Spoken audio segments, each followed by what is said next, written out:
Alors, bonjour tout le monde. Bonjour Philippe. Alors, c'est pas bien long, je vais. Oui, excusez-moi. OK. J'ai une présentation PowerPoint, mais avant de commencer, je vais laisser la parole à Caroline Boulay, la directrice de la formation continue, pour donc dire le mot de bienvenue. Puis par la suite, eh bien, je vais vous expliquer le déroulement de la rencontre. Merci beaucoup, Marie-France. Bien, bon matin, tout le monde. Bonjour, chers partenaires et chers étudiants. Et là, j'ai pas mis de S, mais les autres sont à l'écoute. Bien heureuse d'être ici pour démarrer à nouveau ce beau projet qui roule depuis plusieurs années déjà. On est très heureux de travailler cette cohorte-là avec le Conseil scolaire des Premières Nations, particulièrement Tanou et Cheryl, qui travaillent vraiment main dans la main avec nous tout au long du programme. Si les enseignants étaient là aussi, je leur dirais qu'ils font partie intégrante du projet. Sans eux, sans leur détermination, leur persévérance à enseigner dans le programme, à vouloir la réussite des étudiants et à offrir un encadrement personnalisé. Ce programme-là n'existerait pas non plus. Donc, je veux aussi m'adresser naturellement aux étudiants. Autant Marie-France que moi avons effectué un retour aux études alors que nous étions adultes, alors que nous travaillons en même temps. Donc, vous pouvez être sûr qu'on sait dans quoi vous embarquez.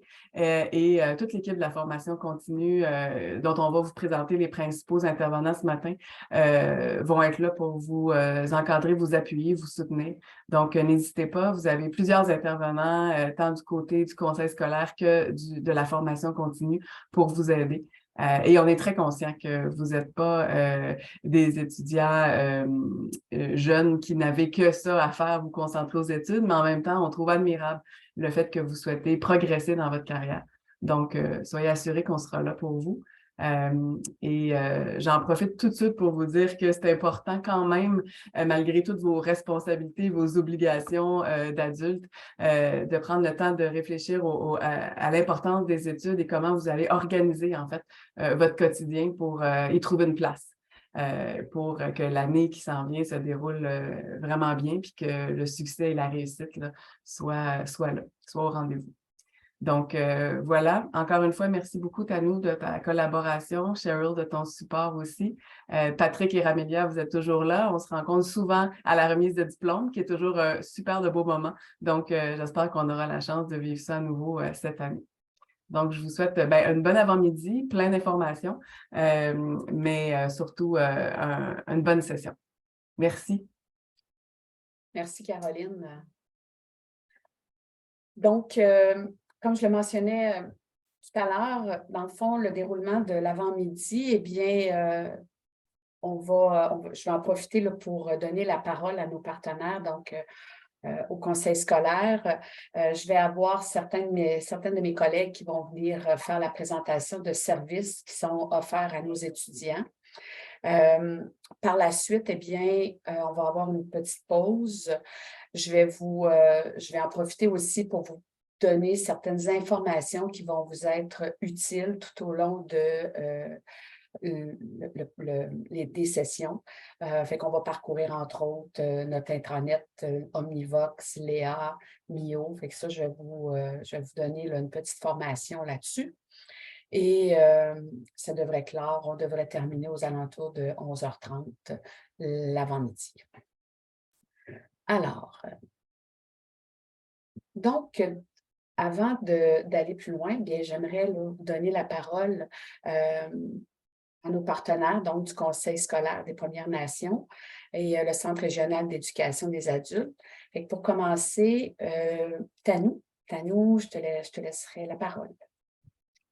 Merci Marie-France et certainement bienvenue Philippe et à toutes les autres qui vont se connecter et avoir la chance certainement d'écouter l'orientation en ligne à un autre moment, mais pour le bénéfice de tout le monde, je me présente. Mon nom est Alain Lusignan. Je suis le directeur général du Conseil scolaire des Premières Nations en éducation des adultes. Je suis ici appuyé avec une belle équipe qu'on va rencontrer dans une couple de moments avec Patrick, Remilia et Cheryl. C'est pour nous, on continue certainement d'appuyer et promouvoir ce programme comme un développement professionnel, éducatif aux besoins des membres des communautés autochtones du Québec pour renforcer et développer les capacités à l'intérieur des communautés pour nos membres, spécifiquement dans l'administration des dossiers de l'habitation. Et on est très heureux d'être ici aujourd'hui pour le début de pour le début de la cohorte numéro 7. Et en disant ça, tu sais, on est quasiment 7 ans dans l'évolution de ce programme à faire avec le beau partenariat avec nos collègues de Cégep Garneau, certainement au niveau de l'administration, l'appui de Caroline et Marie-France, Emmanuel dans le passé et certainement les enseignants qui nous enseignent, qui enseignent les étudiants pour le groupe. Et je pense pour Philippe et autres, on s'attend à une belle expérience pour vous et aussi une expérience qui serait enrichissante et qui va aussi ouvrir, dans notre espoir, plusieurs portes de développement personnel et aussi professionnel dans ta vie et dans la vie des autres qui vont se rejoindre au groupe. Comme mentionné tantôt, on est arrivé à la 7e cohorte. Je pense que c'est important aussi à dire qu'on a des trailblazers qui ont continué à développer et ont conclu leur formation avec les 5 autres cohortes. Il y a une 6e cohorte qui est en roulement présentement aussi en même temps, qui devrait terminer ce printemps, mais on est très, très, très fiers à partager la persévérance à travers ce programme pour plus que 30 gradués déjà des dernières 5 cohortes. Et que aussi qu'on valorise vraiment l'approche qui est mise en place, que la flexibilité qu'on peut arriver avec le programme et aussi d'y arriver avec vos plans d'études et aussi vos plans professionnels et même vos plans personnels. Alors, on touchait beaucoup sur l'aspect de travail-études, aussi travail-famille, et tout ça rentre dans ce... C'est des je ne dirais pas que ce n'est pas des barrières, mais c'est des challenges et qu'on doit réaliser entre chaque étudiant qui ont une particularité différente chez eux et que certainement on a un réseau de ressources pour justement donner le plus possible, le plus d'opportunités possibles aux étudiants pour réussir. Et certainement, c'est un peu pourquoi qu'on voit une belle équipe entourée ici avec Patrick, Remilia, Cheryl, qui va amener un élément ou plusieurs éléments d'outils pour le groupe et ça va vraiment donner l'opportunité pour assurer les meilleurs pour le groupe. On a vécu, certainement, pas le répéter, mais on a vécu une pandémie. Les deux dernières, on tient encore une 3e année de pandémie, puis on est très conscient que la COVID est pas quelque chose qui va partir tout de suite. Et certainement que cette année, dans les 2 dernières années, on n'a pas eu la chance de rassembler les étudiants entre chaque session. Certainement à cause de la sécurité de nos communautés et pour la sécurité de vos familles, nos familles autour de la COVID. Mais on commence, je pense, à s'en sortir. Il ne faut pas dire qu'il y a toujours de la COVID. On était présent il y a 3 semaines, Philippe, à Québec pour un événement de la communauté de pratique. Et justement, après l'événement, il y a eu un des participations, un des participants qui avait la COVID. Alors, on tient à être conscient qu'elle existe encore, mais que cette année, on va vraiment travailler fort pour justement ramener le groupe entre sessions pour du développement professionnel. Puis c'est une approche on a amené dans les cohortes précédentes 4, 3 et 2. Et c'est une pratique qu'on veut ramener pour la cohorte 7. Alors, on a hâte à rassembler le groupe éventuellement pour entre sessions pour des opportunités de développement professionnel appuyées par notre équipe et aussi appuyées par la communauté haute. Alors, quand je parle entre session 1 et 2, qu'est-ce qu'on veut faire? C'est amener le groupe dans une autre communauté autochtone ici au Québec, juste pour vivre un peu le quotidien d'un gestionnaire, un coordonnateur, un technicien. Il y a plusieurs noms qui tournent autour du dossier de l'habitation, mais de vraiment voir la vie au quotidien de cette communauté pour le dossier de l'habitation et vous donner cette opportunité de voir l'expérience directe, les enjeux communautaires pour le dossier de l'habitation. Sur ça, je veux certainement aussi passer la parole à l'équipe que vous allez voir certainement au cours de la prochaine année et aussi leur donner la chance de se présenter. Il ne faut pas oublier que demain aussi, on continue avec l'orientation d'une autre demi-journée et que l'équipe de la communauté de pratique, du point de contact en habitation, aussi le soutien du conseil scolaire, aura la chance de partager nos connaissances et aussi de partager les outils qui sont à vos disponibilités pour le groupe cette année. Alors, on a hâte, certainement aujourd'hui, c'est vraiment une journée sur l'orientation et un focus sur l'entretien avec le Cégep Garneau. Mais on a aussi hâte à te revoir, Philippe, demain et les autres qui vont se rejoindre à nous demain matin. Je vais passer le micro à Patrick Remilia et Cheryl pour s'introduire aussi. Et ça serait l'équipe que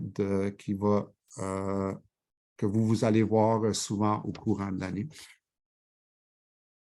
Merci. Merci beaucoup, Tanou. Alors, je donnerai la parole à Cheryl. Oui, bon matin. Je suis Cheryl Gabriel. Je suis la travailleuse en soutien des étudiants. Je commence mon 4e année avec le conseil scolaire. J'ai suivi les cohortes précédentes. Puis il y a toujours des choses qui arrivent, des intérêts. Ça donne la force entre le groupe de étudier ensemble. Je vous souhaite une belle réussite au programme. Je vous honorée d'arriver ce matin. Ça prend une personne comme vous qui arrive, qui est dédiée à la communauté. Et je vous souhaite de la prospérité et la réussite. Si jamais quelque chose arrive pendant la formation, je suis toujours disponible les jours, soirs ou week-ends pour vous soutenir. Puis je vous souhaite une bonne réunion. Merci beaucoup, Cheryl. C'est vrai que tu as une très grande disponibilité pour les étudiants du programme. C'est grandement apprécié. Je donnerai la parole à Patrick Robertson. Oui, bienvenue à tout le monde. Patrick Robertson, moi je suis Innu de la communauté de Mach-TH. Moi, je coordonne au niveau de la communauté de pratique, la COPH. Je vais vous expliquer demain, là, quoi concerne la COPH, c'est au niveau des gestionnaires en habitation des Premières Nations.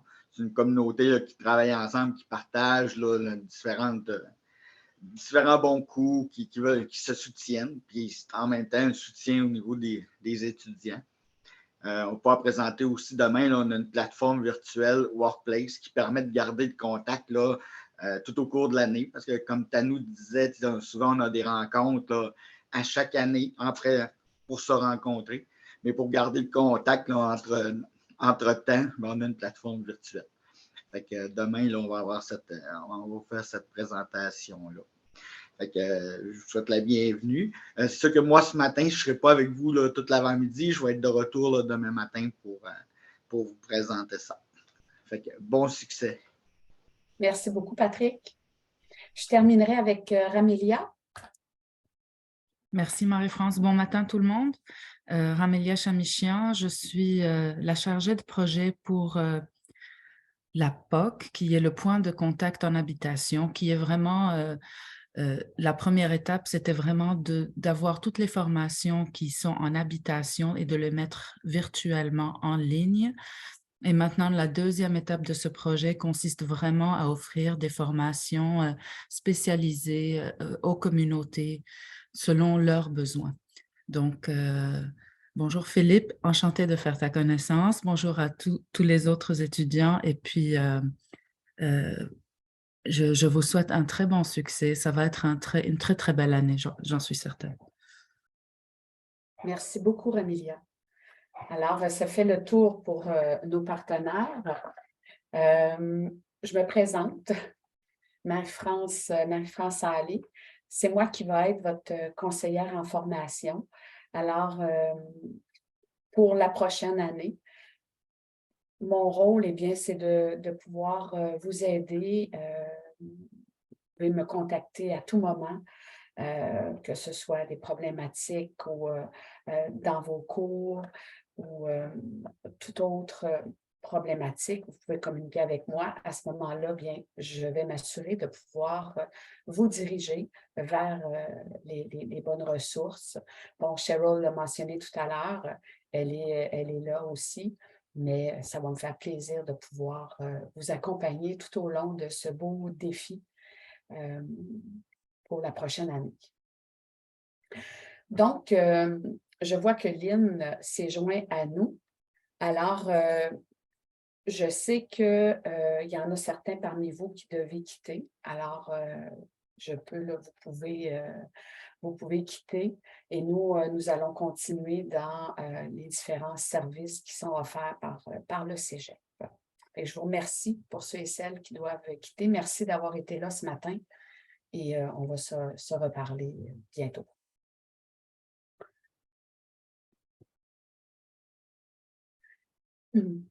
Alors, je vais juste, avant de passer la parole à Lynn, aujourd'hui, eh bien, vos formateurs, vos chargés de cours n'ont pas pu être là, mais vous allez avoir 3 formateurs qui vont vous accompagner tout au long de la première session. Il y a Nathalie Bernier, Mélanie Gauthier et Serge Côté. J'ai déjà vu ce matin que Nathalie vous a envoyé un MIO. Là, pour l'instant, pour la plupart d'entre vous, MIO qu'est-ce que c'est? Eh bien, ce matin, on va voir à configurer le tout et vous permettre d'avoir accès à ce MIO qui est le moyen de communication à l'interne, donc entre vous et les professeurs. Donc, ce ne sera pas bien long, là, ce que j'avais. OK. Dans un premier temps, eh bien, j'ai invité Mme Lynne Bélanger, qui est aide pédagogique individuelle, à venir vous présenter les services. Et donc, voilà, Lynne, pour ton information, tu as dû le voir en te connectant, la séance est enregistrée et parce que ce matin, il nous manque là, quand même, Philippe est un de nos étudiants, mais il en manque quand même 5 autres. Donc, j'ai ton document que je vais pouvoir partager. Oui. Pas bien long. Juste, est-ce que Geneviève est présente ou pas? Je fais le lien ou...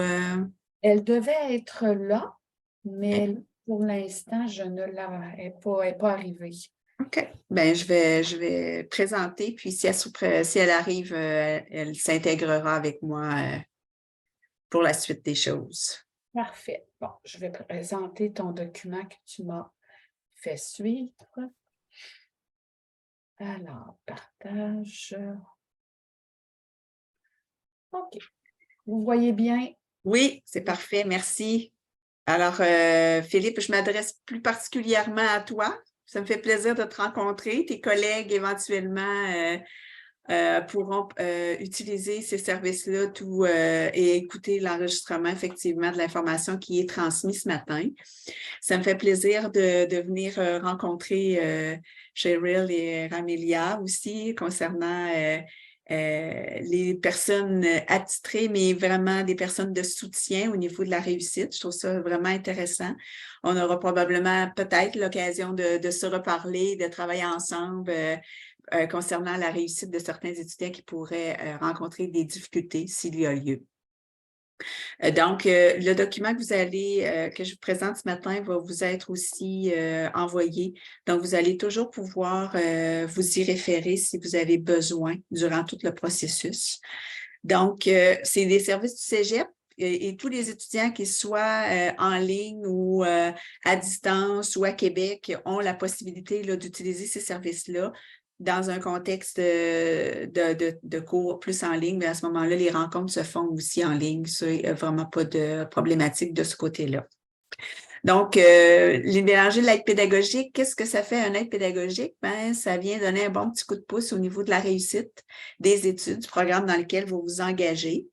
Tous les adultes rencontrent parfois certains gros défis au niveau d'une réussite scolaire quand c'est un retour aux études. Parfois, ça peut être au niveau de l'organisation des études avec le travail, parfois pour certains, une structure à se donner pour arriver à être prêt aux examens, déposer les travaux à temps aussi. Donc, il peut y avoir toutes sortes de soutien à ce niveau-là, au niveau de l'organisation, entre autres, des études. J'ai une collègue avec moi qui s'appelle Geneviève Ruel, qui est éducatrice spécialisée, qui fait un travail vraiment très précieux au niveau des étudiants pour toutes les stratégies d'études. Donc, par exemple, je parlais un peu de l'organisation, mais gérer son stress au niveau des examens, être capable de bien s'organiser quand on a un travail à déposer, un examen étudié. Il y a toutes des façons de faire les choses pour s'assurer que lors d'un examen ou d'un dépôt de travaux, il n'y ait pas trop de fautes aussi dans nos travaux, etc. Donc, il y a beaucoup de possibilités là, de travail fait avec Geneviève. Donc, elle devait être avec moi ce matin. Si elle se présente au fur et à mesure, peut-être qu'elle se joindra à nous un petit peu plus tard. Mais pour le moment, vous avez ses coordonnées. Vous avez son courriel et éventuellement, Marie-France parlait de MIO, qui est un peu comme notre courriel professeur, étudiant et aide au soutien. Donc, ça va vous être expliqué ce matin. Ça va être plus facile pour vous de comprendre un peu le fonctionnement et de nous écrire un message si vous avez besoin pour qu'on puisse rapidement répondre à la problématique que vous rencontrez. Donc, en premier lieu, vous avez mes coordonnées. Donc, numéro de téléphone, courriel, mon local. Si vous êtes de Québec, vous êtes les bienvenus à la formation continue. Ça me fera plaisir de vous rencontrer dans mon bureau. Si vous aimez vous déplacer, vous avez le goût de venir nous trouver, ça me fait un énorme plaisir. Même chose pour Geneviève. Vous avez ces heures, c'est de lundi, mercredi, jeudi, car elle est à 18 heures par semaine. Donc, on prend rendez-vous avec Geneviève et elle travaille avec vous, dans ce cas-ci, à distance, si vous ne pouvez pas vous déplacer. Donc, j'en ai parlé un petit peu, les services à faire, et dans le cas de l'aide pédagogique et de l'éducatrice spécialisée, c'est vraiment tout ce qui est l'organisation du temps, la conciliation études, famille, travail. Souvent, les adultes se retrouvent dans les 3 sphères, en plus de leur vie personnelle. Donc, ça fait beaucoup de choses à gérer dans les horaires. Donc, il y a juste 24 heures dans une journée. Fait qu'il faut essayer de rentabiliser notre temps au maximum, mais en sachant très bien que il y a des choses qui vont devoir être un petit peu plus, pas nécessairement mis de côté, mais mis en moins grande quantité de temps pour pouvoir consacrer un petit peu plus de temps aux études. Donc, gestion du stress, prise de notes, tout ce qui concerne la réussite et l'organisation scolaire, ça peut être moi et Geneviève qui travaillons avec vous là-dessus. Pour ce qui est du tutorat, ça peut être une solution intéressante pour certaines parties peut-être de matière qui seraient un petit peu plus complexes pour vous. Marie-France, tu veux juste remonter peut-être? Merci. Donc, la façon dont ça fonctionne, c'est ça peut être votre professeur, ça peut être Marie-France, ça peut être vous aussi, qui m'écrivez en disant bon, là, dans tel cours, dans telle partie matière, ça ne va pas super bien. Je n'ai pas eu un très bon résultat. J'aimerais ça pouvoir avoir un petit coup de pouce. Donc, à ce moment-là, je m'organise pour vous trouver un support, une aide qui va vous permettre de revoir une partie de la matière ou la matière qui a été plus difficile lors d'un examen, par exemple, et qui vous a causé un échec ou qui cause un problème pour la suite de votre formation. Donc, vous êtes jumelé à ce moment-là à un étudiant qui maîtrise bien cette matière-là et qui vous donne ce qu'on appelle du tutorat, donc un aide, un soutien durant le nombre d'heures qui est déterminé pour pouvoir vous aider à récupérer cette matière-là et faire en sorte de mieux réussir l'examen suivant. Fait que ça peut être intéressant si vous rencontrez des difficultés. Donc, Marie-France fera des suivis probablement assez réguliers auprès de Cheryl peut-être ou directement vous. Donc, l'objectif, c'est que vous le nommiez, que ce soit n'importe quelle personne, pourvu qu'il soit nommé pour qu'on puisse intervenir rapidement auprès de vous. Je pense que c'est ce qui est le mieux. La partie suivante, c'est tout ce qui concerne les équivalences, les substitutions. Il se peut que vous ayez déjà fait un cours auparavant, que vous êtes allé au collégial et que vous avez fait un cours qui pourrait être remplacé dans votre programme par le cours que vous avez déjà fait auparavant. Fait que si vous avez fait déjà un cours au cégep de Bécomo, par exemple, bien, il se peut qu'à l'intérieur de ce cours-là, vous ayez fait un contenu similaire à un des cours qui est prévu dans votre programme. Donc, à ce moment-là, bien, vous avez la possibilité de faire une demande d'équivalence.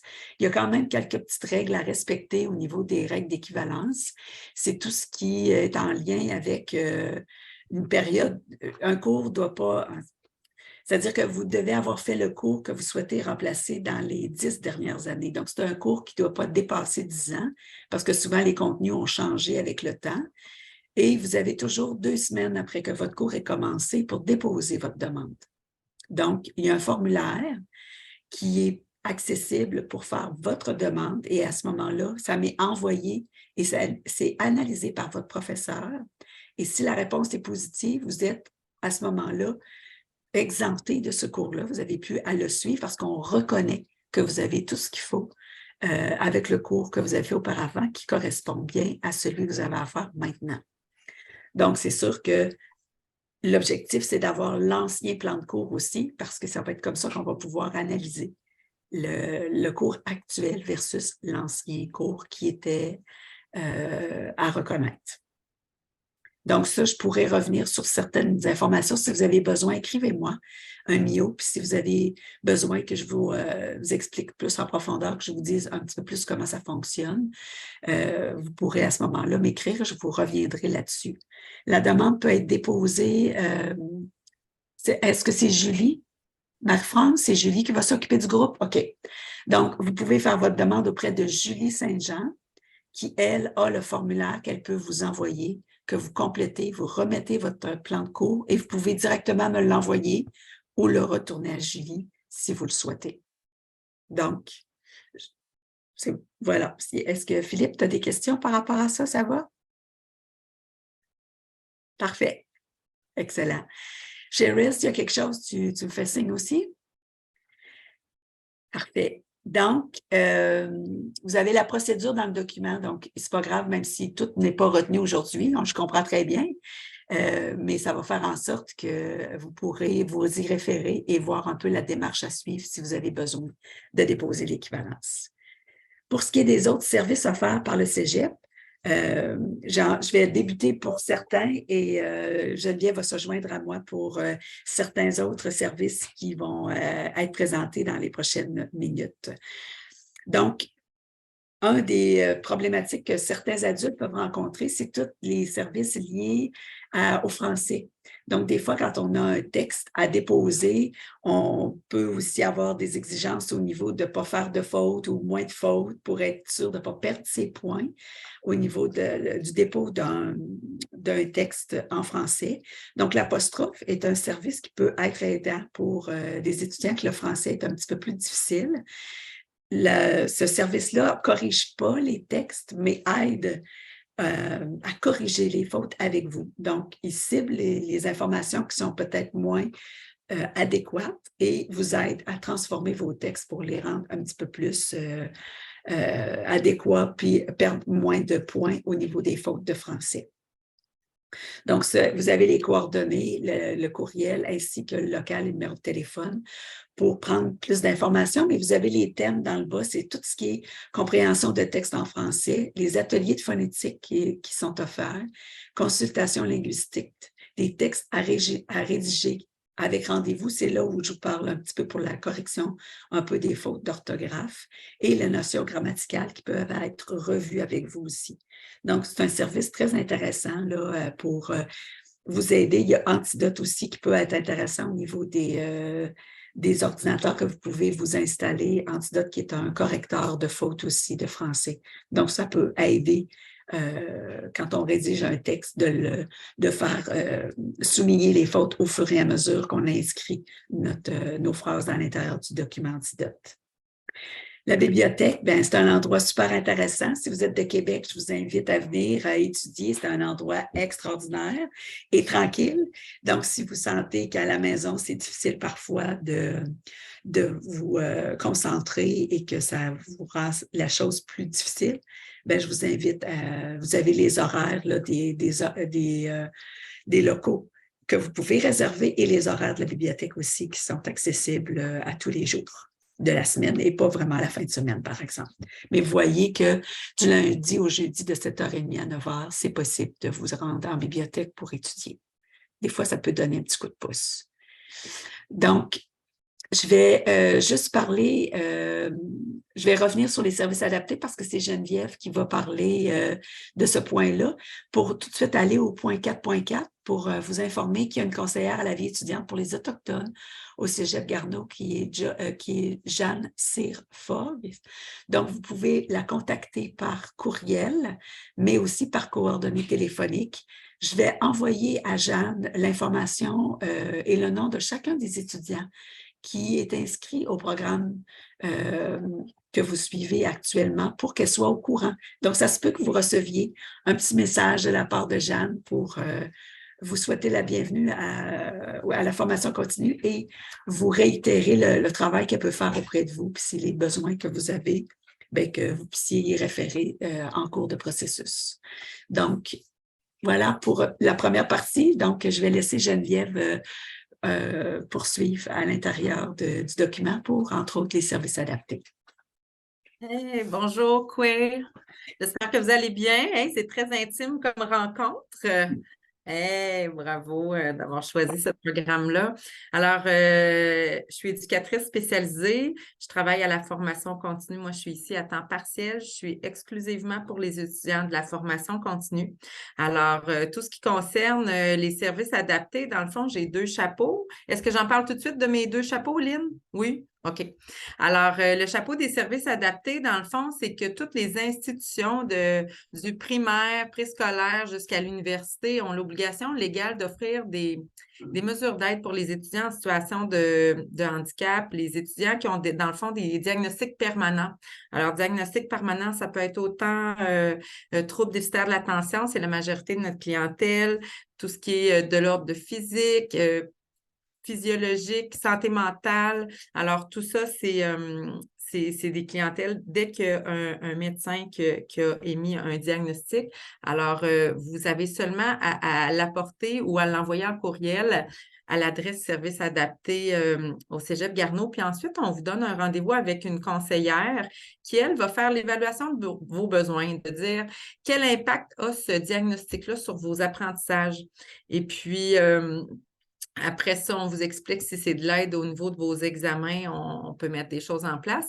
Puis si vous avez besoin d'un suivi, plus au niveau de l'organisation scolaire, au niveau des méthodes d'études, de la conciliation, études, la vie personnelle et tout ça, c'est là que moi, j'entre en ligne de compte et là qu'on peut faire un suivi ensemble. Et ce suivi-là est offert aux étudiants des services adaptés, mais il est aussi offert à tous les étudiants de la formation continue. Fait que dans le fond, ce qui est intéressant, c'est que vous n'êtes pas obligé d'avoir un diagnostic là, pour avoir un suivi avec moi puis des rencontres pour vous soutenir dans vos apprentissages. Alors, gestion du stress aussi, c'est des choses que je fais avec des étudiants. Alors, des fois même, on va marcher pendant nos rencontres plutôt que juste être dans le bureau, je le nomme, parce que je trouve que ça a vraiment un impact positif de vivre concrètement, de vivre des choses de bien-être. Hein. Des fois, c'est une période de vie chargée, assez stressante. Alors, c'est ça que j'offre aux étudiants de la formation continue. Mon bureau, tout ça, vous avez les indications. Vous pouvez m'écrire par Mio, la messagerie interne Omnivox. Téléphoner, allez-y avec l'outil qui vous convient. Puis c'est ça, les rencontres peuvent être au bureau ou, je ne sais pas si Lynn en a parlé aussi, ça peut être en ligne, hein, en Zoom ou en Team. Là. On offre les deux possibilités. Y avait-tu des questions? Donc, je vais poursuivre, Geneviève, puis éventuellement, je te laisserai la partie un petit peu plus loin. Jusque-là, Philippe, ça va? Parfait. Cheryl aussi? Amélia, tout est correct pour vous? Alors, il y a d'autres services donc, qui sont en lien. Donc, j'ai parlé pour la conseillère spécifique à la vie étudiante pour les Autochtones. Il y a un local ici spécifique aussi, le F2762, le local Manu qui accueille les étudiants adultes et du régulier dans ce local-là pour du temps de soutien et de rencontrer des collègues des différentes communautés. C'est super intéressant comme local. Je suis allée à quelques reprises rencontrer Jeanne aussi, Geneviève aussi. On travaille beaucoup avec Jeanne là, par rapport aux services qui sont essentiels pour les étudiants autochtones. Donc, je vous invite à la contacter si vous en avez besoin aussi. Donc, il y a différents guides là, pour les étudiants internationaux, les étudiants hors région, hors de la province. Donc, on accueille des étudiants qui viennent d'un petit peu partout au Canada et dans la grande région de Québec et maintenant avec les étudiants internationaux aussi. Donc, c'est des informations qui peuvent être utiles là, pour une meilleure intégration. Si vous êtes parent aux études, vous avez la possibilité de faire partie de ce mouvement-là pour recevoir un peu, des fois, les parents, parfois, peuvent avoir des fins de mois un petit peu plus complexes, donc de l'aide alimentaire, des activités de réseautage, d'être en contact avec d'autres parents qui vivent le même genre de vécu, de situation. Ça peut être intéressant d'en discuter comme un réseau de soutien au niveau de différentes activités qui sont organisées aussi. Donc, dans les services, il y a les prêts et bourses. Donc, pour certains étudiants qui viennent à l'école, ça peut être intéressant de voir avec Stéphanie Vallée la possibilité peut-être d'obtenir des prêts et bourses pour étudier durant le processus, à être financièrement parfois à combler des besoins financiers vous avez l'adresse qui vous permet, un petit lien en bleu, là, le afe.gouv.qc.ca, qui est comme une simulation, qui vous permet de faire une simulation pour voir si vous avez accès à des prêts et bourses et si oui, quel est le montant que vous pourriez avoir en prêt et quel est le montant que vous pourriez avoir en bourse aussi. Donc, si vous avez besoin d'un petit coup de pouce pour vous aider à compléter cette demande-là, pour faire cette simulation-là, bien, vous contactez Stéphanie Vallée, puis elle peut vous aider à remplir les informations qui sont demandées, puis voir si ça peut être une solution pour vous du côté des prêts et bourses. Alors, Geneviève, je te laisse poursuivre avec les services psychosociaux. Ah, Philippe ne sera pas là. C'est ça? OK. Bon, au niveau des services psychosociaux, il y a plusieurs volets. Tout ce qui est aide financière fait partie justement des services psychosociaux. Il y a l'aide alimentaire qui est là. Il y a le projet, entre autres, pas coup de pouce. Bien, coup de pouce, je ne sais pas comment il se vit actuellement, mais c'est le frigo partage que j'avais en tête, qui est un endroit où il y a des denrées périssables et non périssables qui sont là pour les étudiants, accessibles. C'est un service libre. Il y a même aussi des cuisines collectives qui ont commencé en février. Je pense qu'il y en a 2 autres de prévus. C'est gratuit. Il suffit de vous inscrire. Alors, il y a des belles occasions comme ça de joindre l'utile à l'agréable, d'apprendre des trucs, puis de repartir aussi avec des lunchs qui sont déjà faits. Au niveau du service psychosocial, c'est une équipe qui est composée de travailleurs sociaux ainsi que de psychologues. Alors, c'est à peu près moitié-moitié dans l'équipe. Chacun ont leur expertise. Puis, selon, si vous avez c'est un service qui est offert aux étudiants du cégep. Alors, si vous avez une situation de vie, pas nécessairement en lien avec vos études, alors ça peut être autant personnel que ce soit par rapport à votre vie conjugale, la vie familiale, votre bien-être, votre mal-être, tout ça, vous avez simplement à compléter un formulaire qui est en ligne dans Omnivox, faire une demande d'une rencontre au psychosocial et assez rapidement, on va évaluer l'urgence de votre rencontre, puis on va vous offrir un rendez-vous dans la semaine généralement là, qui suit votre demande de formulaire. Et là, on appelle ça la rencontre d'intake pour évaluer vos besoins. Puis après ça, vous allez être accompagné soit par un travailleur social, une travailleuse sociale ou un psychologue selon votre besoin. Après ça, il y a tout... là, j'ai de la misère à lire, c'est super petit, puis j'ai mes verres de contact et non pas mes petites lunettes. En gros, merci. Oui, les violences à caractère sexuel. Alors, nous, au Cégep Garneau, je ne sais plus depuis quelle année, mais c'est vraiment tolérance zéro. Et il y a une personne ressource qui est engagée au Cégep pour ça, autant pour les personnes qui sont victimes que les personnes qui pourraient avoir commis des gestes de violence. Alors, ça, c'est important de le dire parce que des fois, on pense que c'est pas tout le monde qui a besoin d'aide, mais oui, tout le monde a besoin d'aide dans ces situations-là. C'est pas un palais de justice, c'est vraiment un endroit de rencontre pour se déposer. Et là, la personne, à partir de ce que vous confiez, va vous orienter puis vous accompagner dans vos démarches. Psychosocial, qu'est-ce que je voulais dire d'autre? Il y a aussi des beaux projets de fin de semaine en nature, sont vraiment le fun. Ils ont des belles idées, c'est une belle équipe qui est là. J'essaie de penser, là, c'est parce que je n'ai pas en tête tous les projets qu'ils font. C'est drôle, cet après-midi, je fais une présentation avec eux autres. Mais ils ont vraiment des beaux projets. Parents aux études, c'est avec eux. Hein? Tantôt, Lynn vous a parlé. Alors, c'est avec le psychosocial aussi. Y a-t-il d'autres choses, toi, Lynn, auxquelles tu pensais? Non, bien, de toute façon, le document donne quand même beaucoup d'informations. Oui. Si ils ont besoin, ils peuvent nous écrire. J'aurais parlé de MIO, le MIO va leur être présenté un petit peu plus tard ce matin. Okay, puis... Donc, ils vont connaître un peu le canal de communication là, pour nous rejoindre, toi, moi, Marie-France. Excellent. Oui, ils vont avoir la possibilité de nous rejoindre. Une chose qui me vient en tête, là, s'il y a quelque chose qui vous chicote dans votre vie, tu sais, des fois, il y a des étudiants qui me disent « Ah, je ne voudrais pas voler la place à quelqu'un. » Non, erreur, tu sais. Tous les besoins sont considérés. Allez-y. Il n'y a pas de mauvaise rencontre de demander de rencontrer quelqu'un pour pouvoir partager ce qui vous préoccupe. Vraiment, c'est juste, si ce n'est pas grand-chose, ça sera juste des plus petites rencontres ou moins de rencontres. Puis si c'est vraiment quelque chose qui est plus gros, les psychologues, les travailleurs sociaux aussi vous réfèrent à l'externe quand c'est quelque chose qui est plus complexe ou qui demande vraiment plus un suivi à long terme que juste 6 ou 7 rencontres. Là, ils vous réfèrent à ce moment-là. Vous êtes vraiment bien accompagnés. C'est une belle équipe. Ah, bonjour, Amélia. Oui, alors voilà. Des questions par rapport à ça, là, je ne suis pas dans l'équipe, mais les services adaptés psychosociaux, on travaille vraiment de pair, de concert ensemble. Puis Jeanne, justement, est dans cette équipe-là aussi. Oui. Donc, vous avez nos coordonnées, vous avez la possibilité de nous rejoindre. Donc, n'hésitez pas s'il y a quelque chose qui ne fonctionne pas. On regardera comment on peut vous aider à passer au travers des difficultés que vous rencontrez, que ce soit scolaire ou personnel. Donc, on vous invite à ne pas hésiter et on vous souhaite un bon programme. Puis, bienvenue avec nous au Cégep Garneau. On est content que vous soyez avec nous pour étudier dans ce magnifique programme. Merci beaucoup, Lynn et Geneviève.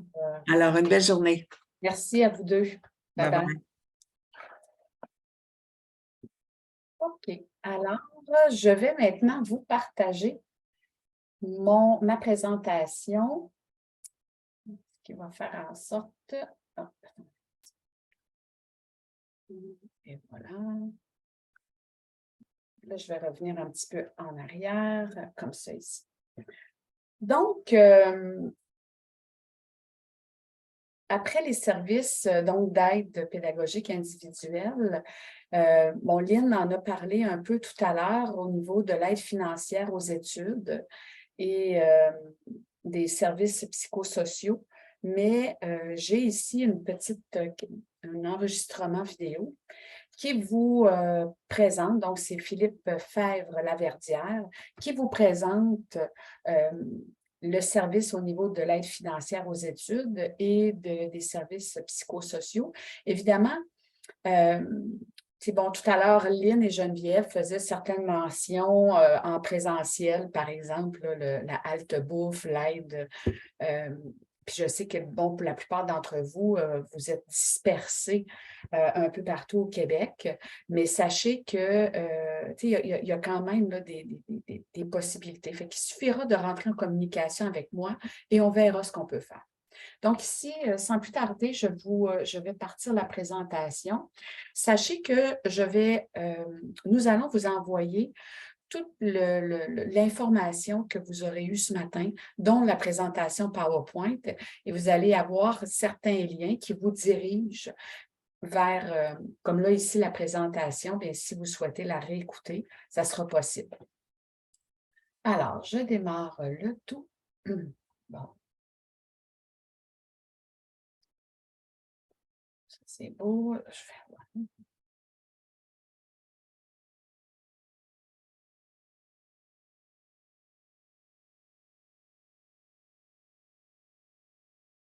Ça ne sera pas bien long. Ah. Julie qui se connecte.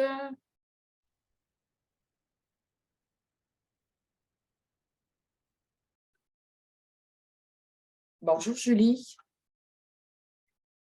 Bonjour. Bien, écoute, justement, j'allais présenter l'enregistrement pour l'aide financière, mais avant tout, je vais en profiter pour te présenter. Julie Saint-Jean, qui est, bon, pour la plupart, vous avez reçu des courriels de Julie, qui est agente de soutien. Alors, si tu veux je te laisse la parole, Julie. Oui, donc moi, je suis le soutien secteur qui travaille avec Marie-France pour le programme en gestion, en fait, le secteur immobilier, en fait, dont fait partie le programme de technique en gestion de l'habitation pour les Premières Nations. Donc, s'il y a quoi que ce soit, vous pouvez en fait m'envoyer un courriel, m'envoyer un milieu si vous avez des demandes. Puis si moi, je n'ai pas la réponse, je transfère la demande ou je demande la réponse à Marie-France, puis je vous la retourne par courriel ou par milieu. Toutes les coordonnées, entre autres de Julie, de moi, de toutes les personnes que vous rencontrez aujourd'hui vont se retrouver dans le PowerPoint que vous allez recevoir. Donc, ce PowerPoint-là va vraiment être une mine d'informations pour vous. Donc, je vous partage le tout. Et voilà. Et je pars la petite vidéo.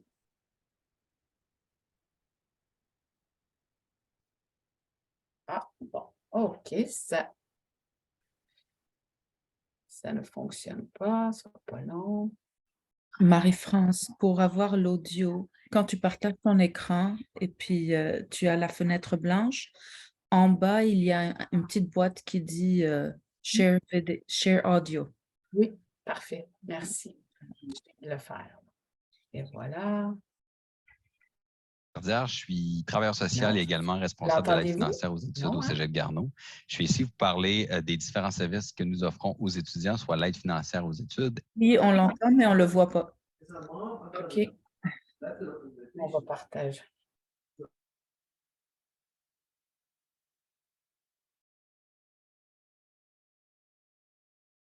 Bon. Ce que je vais faire... Bon, ben si vous... C'est pas bien grave si vous ne le voyez pas. On voyait ton écran, mais c'était une page web. Donc, OK, attendez un petit peu. Là, est-ce que vous... Là, j'ai oublié de cocher. Attendez, voyons, on atteint. Là, partager l'audio. Voilà, comme ça. Là, vous devriez le voir. Super, oui.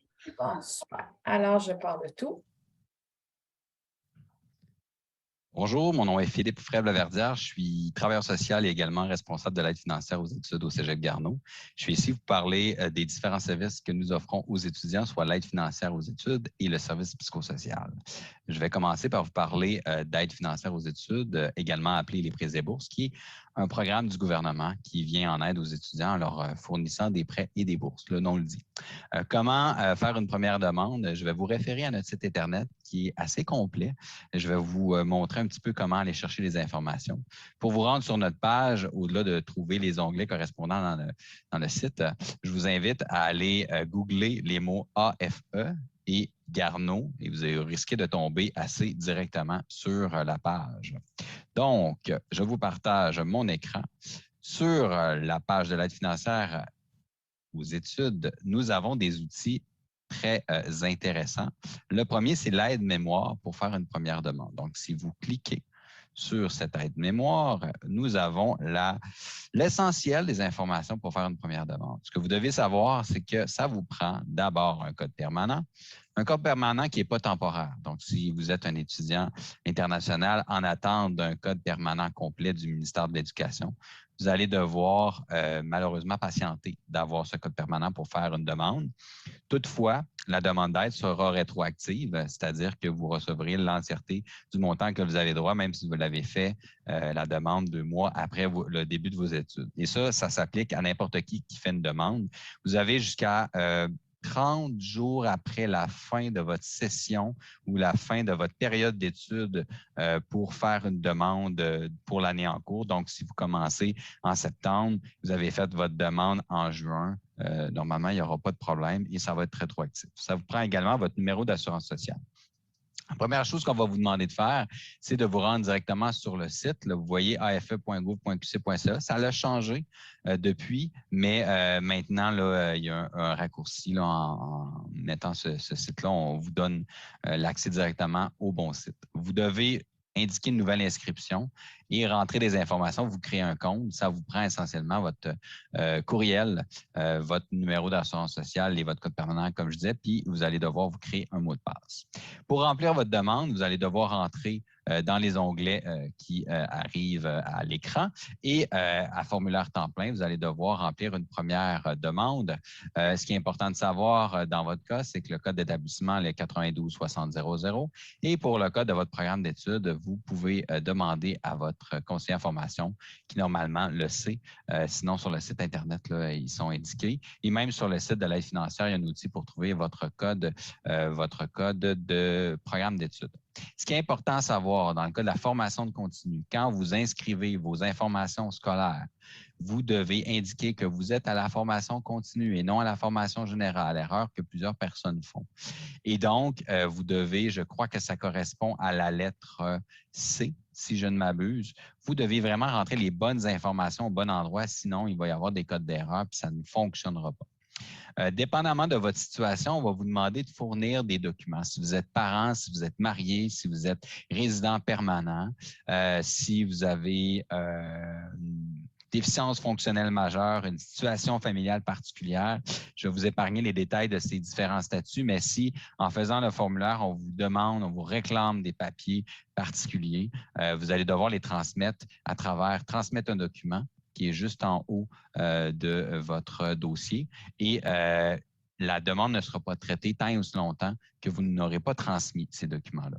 Les documents, vous n'avez qu'à les transmettre qu'une fois normalement, à moins que votre situation change. Donc, la première demande est toujours un petit peu plus longue à effectuer.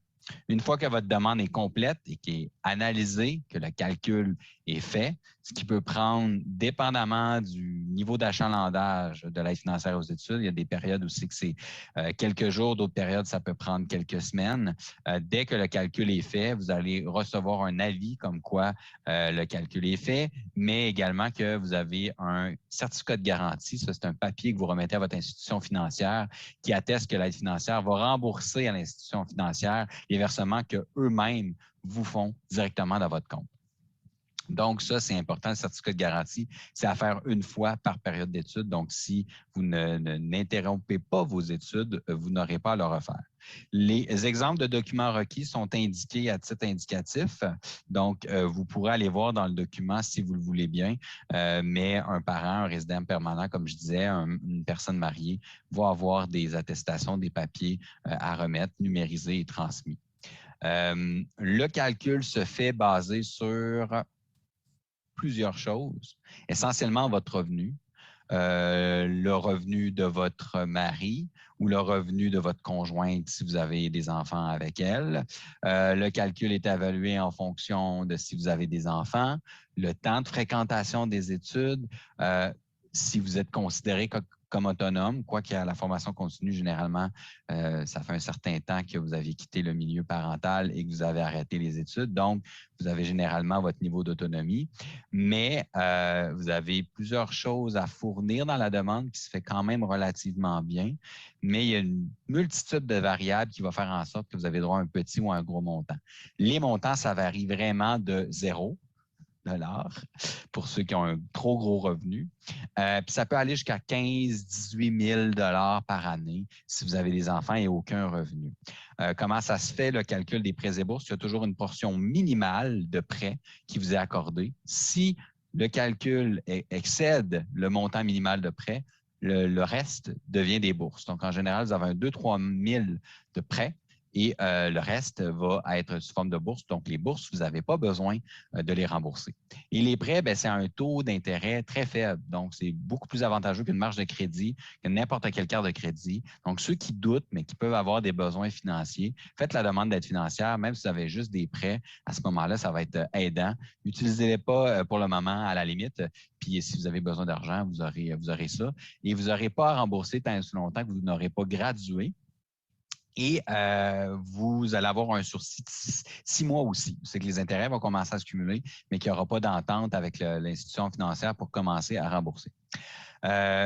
Pour les prêts et bourses, je pense que c'est pas mal l'information que j'avais à vous donner. Si vous êtes, je vais retourner à ma page Internet, si vous êtes déjà bénéficiaire de d'autres prestations, exemple chômage, il faut valider avec Service Canada si vous avez le droit à l'aide financière. Normalement, non. Vous allez en avoir droit seulement à la fin totale de vos prestations.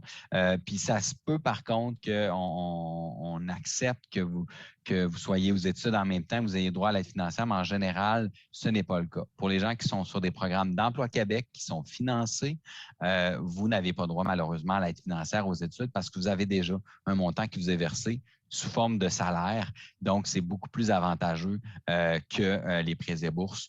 Donc, si vous avez ça, réjouissez-vous du moins.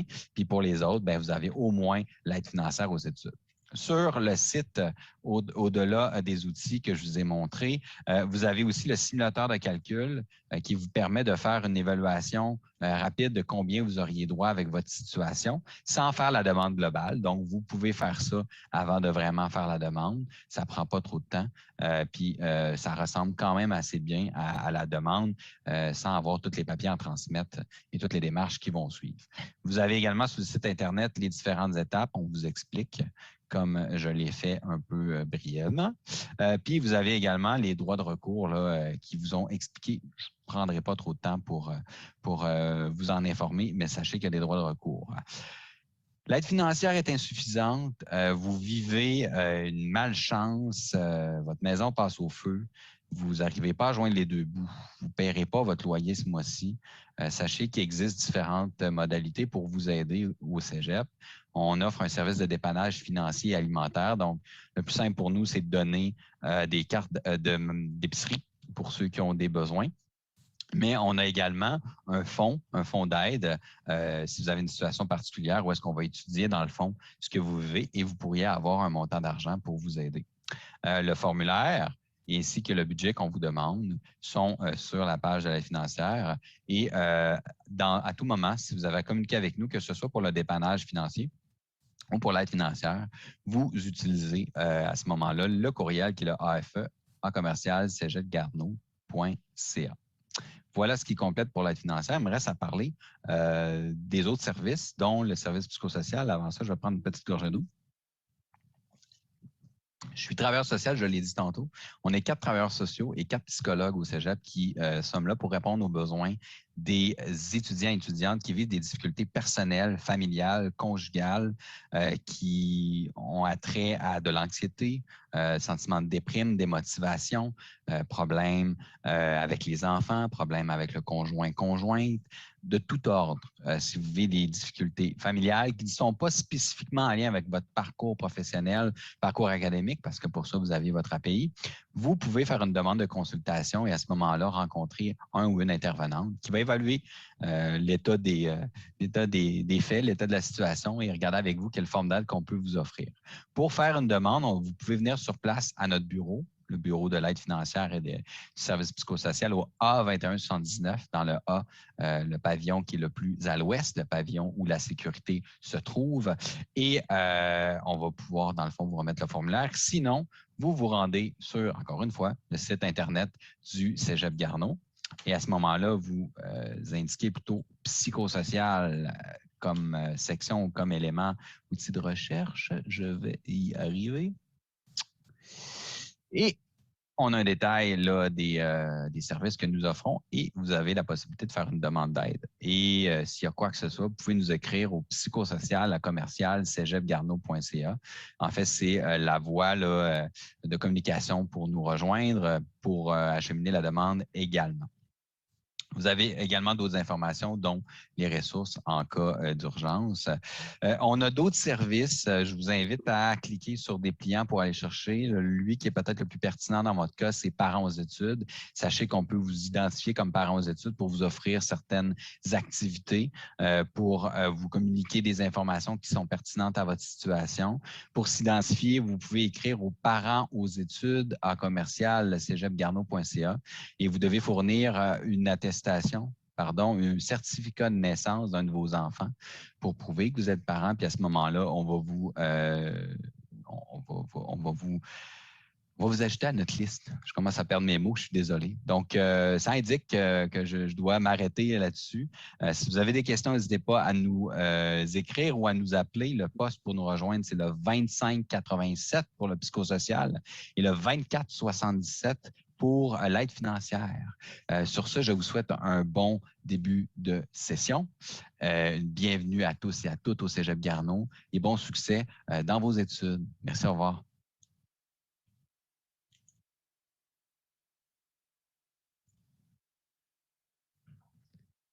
Bonjour.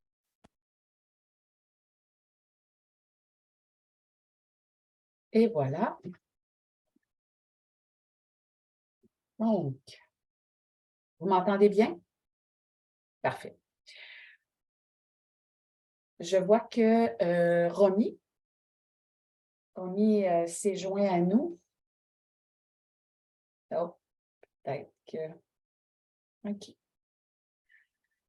Alors, ce que je vous propose, on pourrait prendre une petite pause de 10 minutes et par la suite, eh bien, je vais pouvoir continuer à vous faire la présentation. Il est 10h20.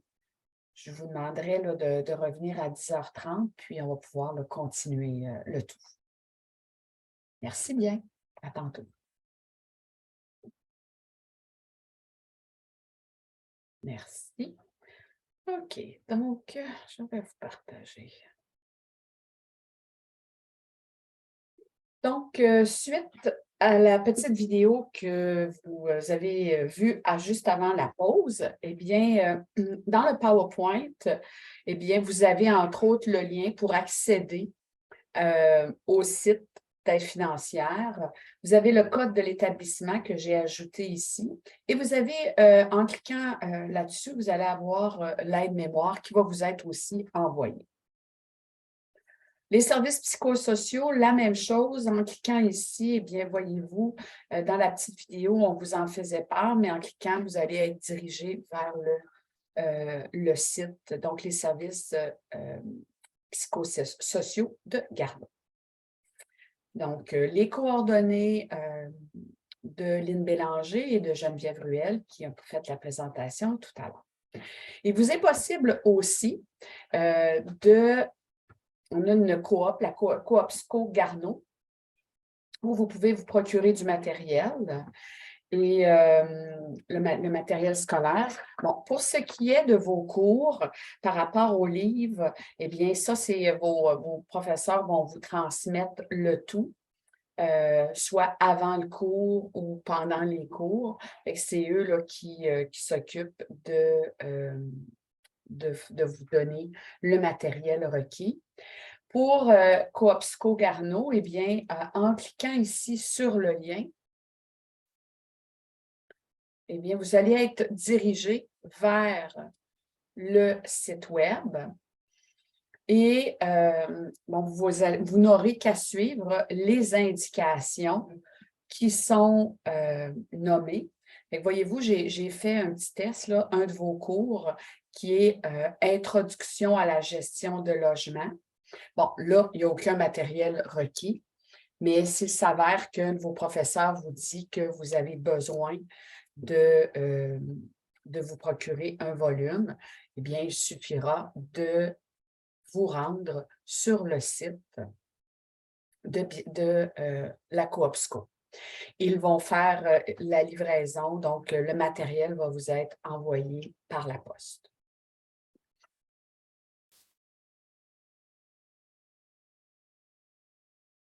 Donc, voilà pour Coop SCO. Aussi, toujours dans les services, vous avez le soutien informatique. Alors, donc, on a une ligne directe au 688-8310, le poste 2727. Et dans le fond, ce service-là va pouvoir vous aider, entre autres, sur les logiciels qui sont supportés par le Cégep. Évidemment, si vous avez une problématique avec votre ordinateur, ce service-là ne pourra pas vous aider étant donné que l'ordinateur n'a pas été fourni par les services du Cégep, mais je vous dirais là, que c'est quand même un service qui vient en aide là, sur beaucoup, beaucoup de sujets au niveau pour les étudiants. Donc, à ne pas oublier ce service. Bon, la pause. L'information utile. Au Cégep, nous avons, à la formation continue plutôt, nous avons fait un guide, le guide de l'étudiant, que ça s'appelle. Fait que ça, je vous invite à en prendre connaissance.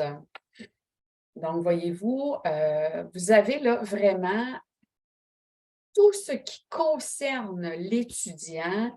Vous voulez annuler un cours, vous avez besoin d'accommodement, étant donné que vous êtes autochtone, je vais en reparler tout à l'heure, le code d'éthique, bref, tout est là. Fait que vous n'avez là qu'à vous rendre. Vous voyez ici, là, il y a un lien. Fait qu'en cliquant, c'est au niveau de la gestion et de l'encadrement. Je clique dessus et à ce moment-là, je vais être dirigée dans la section gestion et encadrement pédagogique. Et là, bien, vous allez avoir toute l'information. Fait que je vous invite à en prendre connaissance. De cette façon, bien, vous allez vraiment être au courant d'une multitude d'informations qui concernent l'étudiant.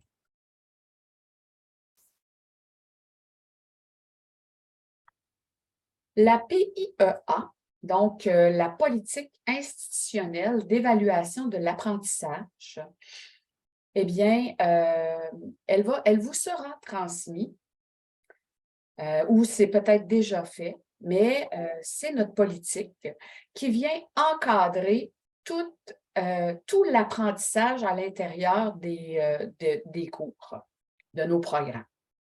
Alors, ça aussi, c'est de votre responsabilité, c'est de votre responsabilité de la lire. Mais j'ai quand même extrait certains sujets qui sont tirés de la PIEA et qui souvent là, intéressent particulièrement nos étudiants.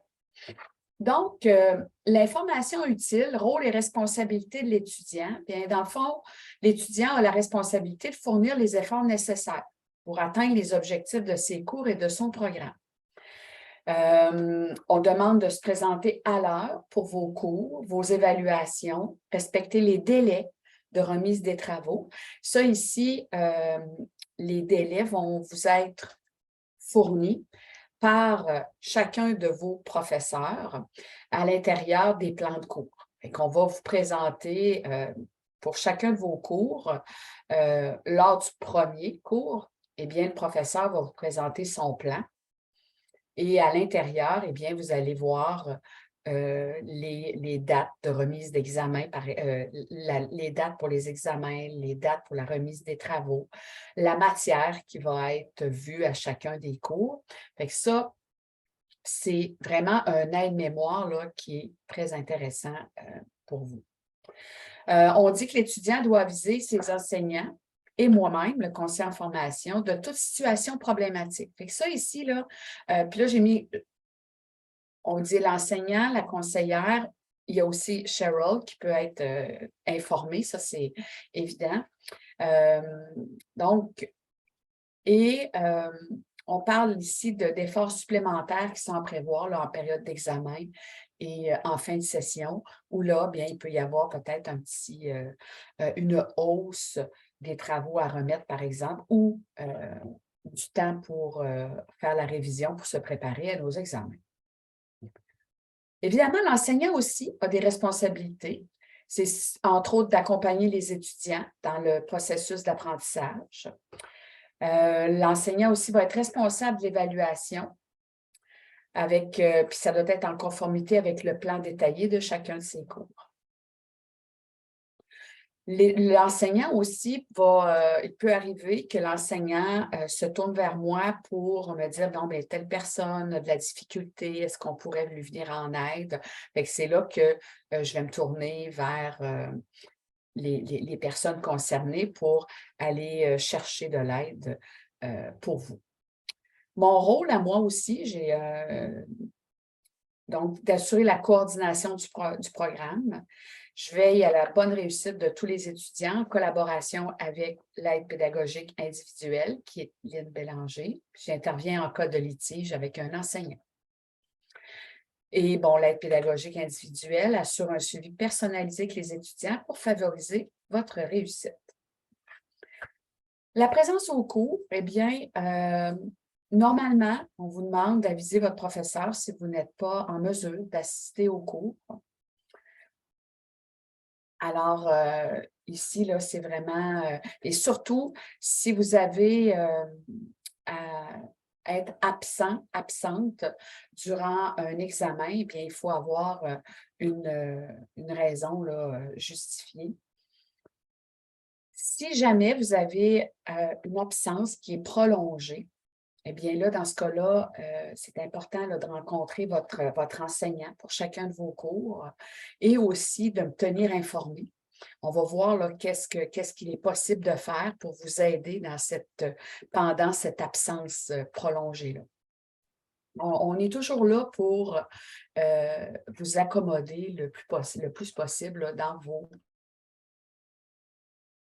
dans votre programme. Mais en même temps, bien, il faut nous tenir informés. L'absence aux évaluations, j'en ai fait mention brièvement, mais je tiens à revenir là-dessus. Donc, on parle d'une absence motivée. Fait qu'il faut présenter une justification valable et on va vous permettre de reprendre l'examen ou le travail. Par contre, ce qui est important, c'est qu'il va y avoir des frais de 30 $ qui seront exigés pour la reprise. Puis habituellement, on privilégie la plage horaire du jeudi après-midi. Mais encore là, on organise cette reprise-là en fonction de vos disponibilités aussi. Je suis bien consciente que vos cours sont le soir, ce qui fait que peut-être que parmi vous, il y en a qui travaillent et qu'à ce moment-là, on va gérer du cas par cas et s'il faut que la reprise se fasse le soir, on verra qu'est-ce qui pourra être fait. La note de passage, eh bien, pour chacun de vos cours est de 60 %. Donc, on a quand même des assouplissements au niveau pour la remise de vos travaux. Fait que c'est toujours dans un but d'être équitable envers tous. Eh bien, une pénalité de retard équivalente à 10 % est appliquée pour chaque période de 24 heures jusqu'à l'obtention de la note de 0. Par contre, eh bien, puis ça, vous allez voir ces dates butoirs-là dans vos plans de cours, mais on a établi que la date butoir de mi-session pour tous les travaux et examens demandés avant cette date seront corrigés avec ce que les professeurs auront reçu en date du vendredi 15 mai à midi. Puis ça, faites-vous-en pas, là, autant Nathalie, Serge ou Mélanie vont vous revenir avec cette date-là dans vos cours. C'est juste à partir après le 15 mai que là, il y a une pénalité de 10 % par période de 24 heures qui sera appliquée. Il y a la même chose pour la date butoir de la fin de session pour tous les travaux et examens qui auront été demandés après le 15 mai jusqu'au 16 août. Eh bien, vous aurez jusqu'au 16 août midi pour remettre les travaux. Sinon, eh bien, il y aura une pénalité de 10 %. Fait que ça, c'est un assouplissement que l'on permet au niveau de la remise des travaux et aussi des examens. Est-ce que ça va pour ça? Des questions? Philippe, c'est beau. Évidemment, ça va être beaucoup plus personnalisé en fonction de chacun de vos cours. Puis je suis consciente que c'est plus probablement à ce moment-là que vous pourrez avoir des questions. La présentation des travaux, eh bien, évidemment, l'enseignant tient compte de la présentation matérielle dans l'évaluation des travaux écrits. Tout à l'heure, dans les présentations de Lynn Bélanger, elle a fait mention d'outils pouvant vous aider pour le français.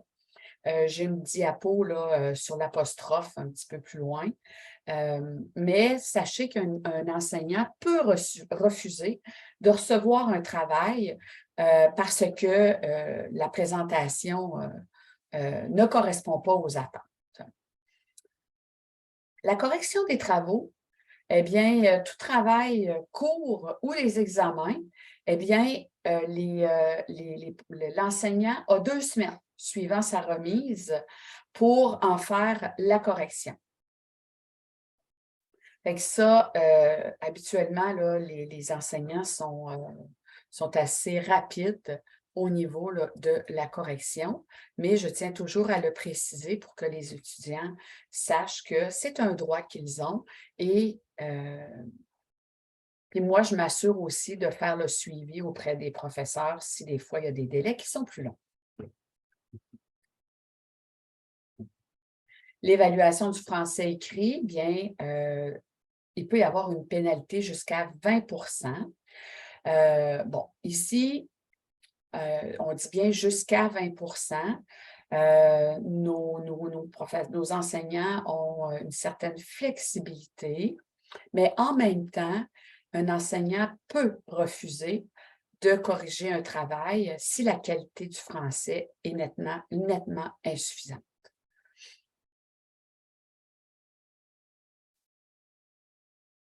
Bon, ici, je parlais, ce matin, on parlait de l'indispensable. Eh bien, vous avez, on va le voir tout à l'heure, là, dans Omnivox.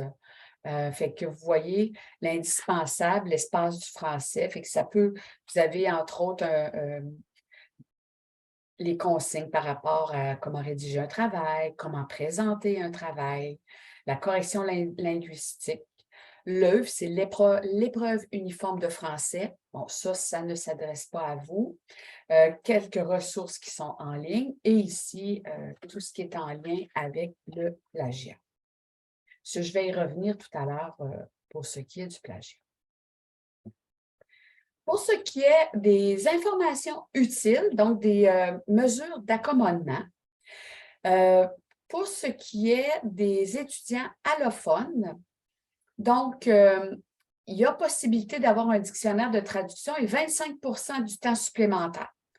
Donc, les critères pour bénéficier de cette mesure-là, c'est que les études secondaires ont été suivies en majorité hors du Québec. Elles ont été suivies où? Elles ont été suivies en majorité dans une langue autre que le français. Sinon, pour les étudiants autochtones, il y a possibilité d'avoir 25% de temps supplémentaire, puis les critères pour bénéficier de cette mesure-là, votre langue maternelle est une langue autochtone, et vous avez fait une partie de vos études primaires dans cette langue. Dans les deux cas, eh bien, si vous voulez faire une demande, je vous invite à communiquer avec Julie Saint-Jean, et elle va s'occuper de vous transmettre le formulaire. Et ça, c'est vraiment pas à sous-estimer. C'est quand même important, 25% de temps supplémentaire pour faire vos examens. Alors, si vous y avez droit, n'hésitez pas à faire la demande. Pour les étudiants trans, possibilité d'utiliser un prénom usuel temporaire. Alors, si c'est votre cas, je vous invite à communiquer avec Michel Robitaille à l'adresse courriel suivante. Le plan de cours, comme je le mentionnais tout à l'heure, vos enseignants vont vous les présenter et c'est votre responsabilité d'en prendre connaissance. Je ne vous cacherai pas que les professeurs vont vous le présenter, c'est clair, mais un petit conseil, ne les gardez pas bien loin. Référez-vous régulièrement à vos plans de cours. Ça va être le meilleur allié pour vous permettre de rien oublier. Là-dedans, dans un plan de cours, vous avez les compétences à atteindre. Vous allez avoir des activités d'enseignement, d'apprentissage, les dates. Puis ça, c'est un point important, là, les dates de vos évaluations. On conseille toujours d'informer votre entourage de vos dates d'examen, de vos dates de remise des travaux, parce que ça se peut que vous soyez un peu moins disponible la veille d'un examen, par exemple. Dans votre plan de cours, vous allez voir comment vous allez être évalué, sur quels critères que vous serez évalué. Il va y avoir les consignes pédagogiques. C'est aussi dans votre plan de cours que vous allez savoir quand et comment rejoindre votre enseignant. S'il y a du matériel obligatoire, puis donc, quoi faire en cas de litige? Fait qu'on fait aussi référence dans les plans de cours à la politique institutionnelle, la PIEA. Fait que vous avez aussi cette politique-là au niveau des éléments qui sont plus importants. Un point important, tantôt je parlais de droit aux étudiants, la modification du plan de cours pendant la session. Eh bien, un prof ne peut pas changer un plan de cours comme bon lui semble. Ça doit être une mesure exceptionnelle et ça doit être préalablement être approuvé par moi, mais aussi par l'appui majoritaire des étudiants qui vont être présents lors de l'annonce des modifications. Donc, on va vous informer qu'il y a une modification, puis ça ne peut pas être fait la veille. Tu sais, je ne peux pas décider de changer la date d'un examen qui avait lieu la semaine prochaine, puis là, je le ramène cette semaine.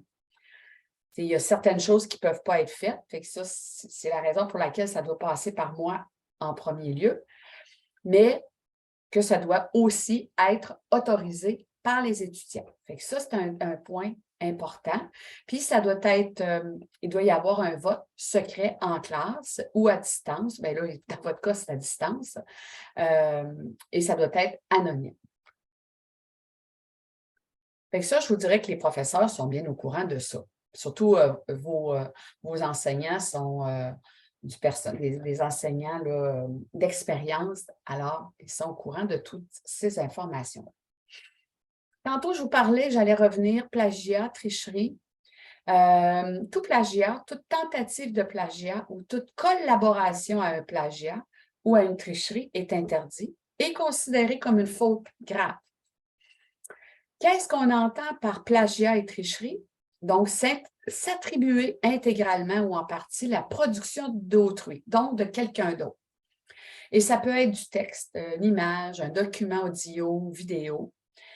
Donc, quelle qu'en soit la source. Et, dans le fond, quand on dit s'approprier, c'est sans citer. Fait à partir du moment où vous citez la référence, alors là, c'est permis. Mais, quand on dit s'approprier du texte et que c'est comme si vous disiez que c'est vous qui l'aviez écrit, bien là, à ce moment-là, c'est considéré comme du plagiat. Une copie ou une tentative de copie sur une autre personne. Fait en ligne, ça aussi, il faut être vigilant à ce niveau-là. Toute production de faux documents ou toute action proscrite lors de la réalisation d'une évaluation. Donc, par exemple, si on vous interdit les notes de cours, puis finalement, on se rend compte que vous utilisez vos notes de cours pendant l'examen, c'est de la tricherie. J'ai mis le lien ici pour le lien qui vous mène vers le site du Cégep. Le plagiat, c'est quoi? Fait qu'ici, vous avez tout ce qu'il faut pour prendre de l'information. Si à un moment donné, vous prenez connaissance d'informations sur le web et vous voulez être certaine d'en faire une bonne utilisation, eh bien, vous pourrez vous référer à ce guide pratique. Tout cas de plagiat ou tricherie, va entraîner la note de 0 pour l'évaluation. Ça peut, s'il y a récidive, ça peut entraîner une note de 0 pour le cours. Et s'il y a récidive, pour une troisième infraction, c'est l'exclusion du collège. Petite information ici, très importante, abandon sans échec. Donc, pour ne pas avoir un échec sur votre bulletin, vous devez abandonner un cours. Eh bien, vous devez m'informer si vous désirez abandonner un cours avant d'avoir complété plus de 20% de ce dernier. Et ça, encore là, cette information, vous allez l'avoir sur vos plans de cours. Fait que je les ai fournis aux professeurs et elles ont été ajoutées sur vos plans de cours. Fait que ça, tout dépendant du cours, ça se peut que la date change. Après ce délai, bien, le cours ne pourra pas être retiré de votre horaire sans y avoir une mention d'échec. Et malheureusement, cette information-là, nous, on n'a pas d'impact là-dessus. Fait que c'est important là, de bien respecter. Fréquentation scolaire, bien, après la date d'abandon, c'est là que souvent, Julie ou même le professeur, on va demander, bien là, il faut recenser, il faut confirmer votre présence au cours. Fait que je vais vous montrer tout à l'heure dans Omnivox comment y accéder pour confirmer votre présence. Les frais de scolarité, eh bien, vous avez des frais à payer pour chaque session. C'est facturé à votre dossier sur Omnivox. Lorsque vous êtes à temps plein, c'est 75 $ par session. Et à partir de mai, il va y avoir une augmentation qui sera donc de 5 $ de plus. Ce sera à 80 $. Excuse-moi, Marie-France. On vient recevoir un courriel d'Andréane qui dit que les frais vont rester à 75. Ah, bon, bien super, ça. Merveilleux. Tout augmente, donc on va... Excusez-moi, je ne vais pas vous donner mal au cœur, là. Je vais tout de suite aller faire le changement dans... Et voilà. Dans le PowerPoint. Merci, Julie. Et voilà.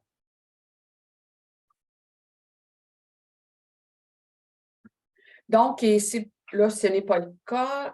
Non, il y a peut-être des personnes qui sont à temps partiel. Alors, c'est moins de 180 heures par session. C'est 15 pour les frais afférents et plus 11 fois le nombre de cours que vous prenez.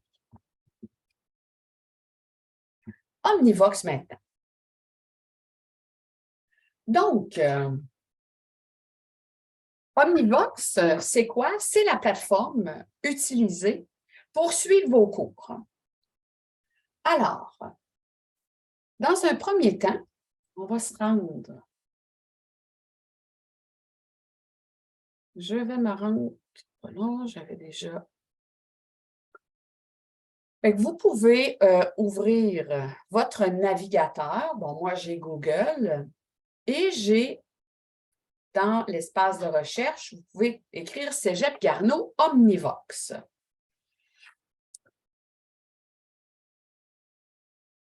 Par la suite, eh bien, vous avez ici, dans vos recherches, Omnivox Cégep Garneau. C'est sur ce lien que nous allons cliquer.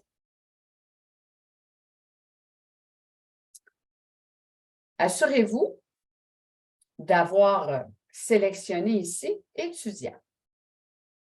On vous demande votre numéro de DA. Qu'est-ce que le numéro de DA? DA pour demande d'admission. C'est le numéro que vous avez, qui vous a été transmis. Normalement, c'est un code. Vous me donnez quelques instants. Un code à 7 chiffres.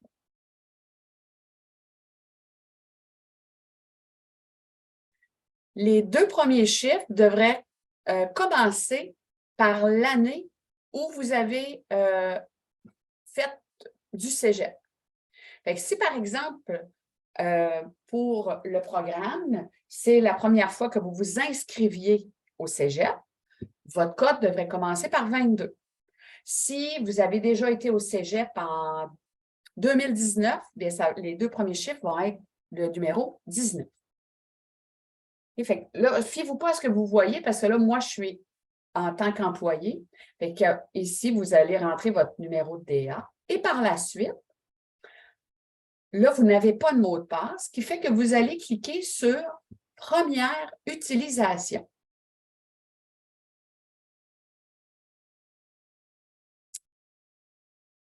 Alors, pour la première utilisation, vous devez venir mettre votre numéro de DA que vous avez préalablement inscrit, votre code permanent. Toutes ces informations-là, vous les avez fournies lorsque vous vous êtes inscrit au programme. Et votre date de naissance. Vous allez cocher « Je ne suis pas un robot » et « Valider ».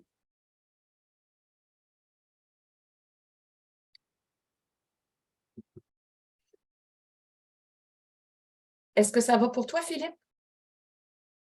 Good.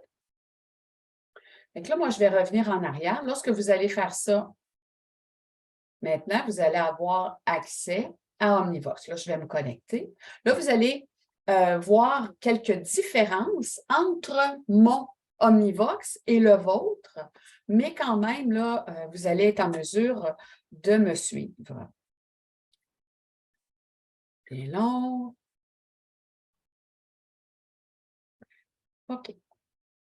Je reviens au PowerPoint brièvement. Je vais revenir, là, je vais retourner dans Omnivox sous peu. Donc, dans le PowerPoint, j'ai fait un petit aide-mémoire. Fait que voyez-vous, vous avez ici Léa, Mio, puis ça, je vais y accéder. Le centre de paiement, tout ça, là, bon, bien, là, je vais me rendre dans Omnivox, puis on va pouvoir le regarder ensemble. Voilà. Alors, Léa, c'est l'environnement prof-étudiant.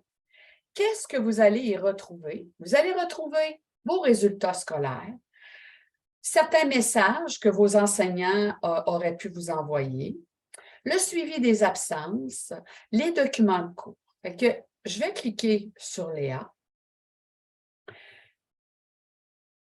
Ici, bon, moi, je n'ai pas mes cours parce que là, ce que j'ai, c'est des cours que j'ai déjà donnés, mais une notice importante, assurez-vous de sélectionner la bonne session. Sinon, vous ne verrez pas vos cours. Fait que la session, c'est hiver 2023. En sélectionnant hiver 2023, vous allez être en mesure de voir les cours qui sont inscrits à votre première session, les 3 cours. Et voyez-vous, vous avez le menu. Fait que ici, vous pourriez choisir classe, c'est choisir le cours. Et par exemple, documents, vidéos distribués. Je vais choisir un ce ne sera pas bien long. Je vais prendre au moins un cours que j'ai déjà donné. Puis si je vais dans documents, vidéos distribuées, dans liste, bon, là, faire du mal, j'ai rien, mais vous pourriez avoir, là, vous verriez les documents que votre professeur vous a rendus disponibles sur Léa. L'autre, donc vous avez ici Mio, c'est la messagerie interne d'Omnivox. Ici, eh bien, vous avez c'est une façon de communiquer avec vos professeurs. Ce qui fait que vous pourriez composer un message et à ce moment-là, eh bien, vous allez pouvoir ici cliquer sur « Ajouter, modifier ». Fait que, donc, vous avez ici « Je désire ajouter des étudiants de mes classes ». Fait qu'en cliquant là-dessus, vous allez pouvoir sélectionner, donc, dans votre cas, hiver 2023, et là, normalement, vous auriez, si je fais l'exercice, voyez-vous, bien là, vous verriez vos cours et vous pourriez ajouter les individus de cette classe. Fait que c'est un moyen très efficace de communiquer avec les personnes, soit notre enseignant ou des collègues de classe. Fait que vous allez voir que la plupart de vos enseignants vont utiliser cette plateforme pour communiquer avec vous. Un élément important, parce que ce que l'on remarque souvent, c'est que les étudiants, au début, n'ont pas tendance à aller prendre leur message dans Mio. Alors, fait que moi, ce que je vous encourage à faire, c'est d'aller dans « Options » en cliquant ici. Et voyez-vous, vous pourriez recevoir un avis par courriel. Et là, vous pourriez venir mettre votre adresse courriel que vous utilisez le plus souvent. Alors ici, bon, comme là, vous voyez, moi, mon adresse du cégep, c'est ce que j'ai mis. Fait qu'à chaque fois que quelqu'un m'envoie un Mio, j'ai une petite notice dans mon Outlook qui m'informe qu'un professeur ou un collègue de classe m'a envoyé un Mio. Qu'à ce moment-là, je me connecte et je viens lire les Mio. Fait que ça évite d'oublier. Et des fois, bien là, si on se rend compte, des fois, c'est nos collègues ou notre prof qui nous dit « Hey, ça serait important que tu ailles prendre tes Mio. » Fait que ça évite ça. Voilà pour ça. Maintenant, fait que Léa, Mio, c'est vraiment deux outils par excellence là, qui vont faire partie de vos cours. Par Par la suite, vous voyez ici, dans mes communautés, j'ai ici l'indispensable et l'espace du français.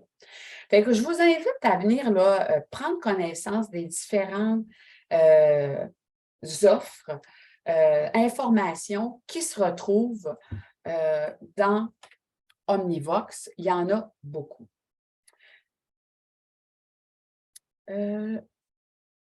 Certains de vos professeurs vont utiliser Moodle. Moodle, eh bien, vous avez ici dans la section Services du Cégep et c'est sur ce bouton que vous allez cliquer. N'ayez crainte, les enseignants qui vont décider d'utiliser Moodle, ils vont vous en parler lors du premier cours. Et dans le fond, c'est quoi un Moodle? Bien, voyez-vous, là, si je clique ici sur un de mes cours, c'est un espace qui peut remplacer Léa, que je vous ai montré tout à l'heure, et dans lequel le professeur peut mettre une multitude d'activités. Vous pourriez avoir le lien Zoom pour chacune de vos séances, vos examens, les documents nécessaires pour le cours. Bref, c'est un environnement d'enseignement. Si vos professeurs vous disent « j'utilise Moodle », eh bien, sachez que cet outil se retrouve dans les services du Cégep et juste ici.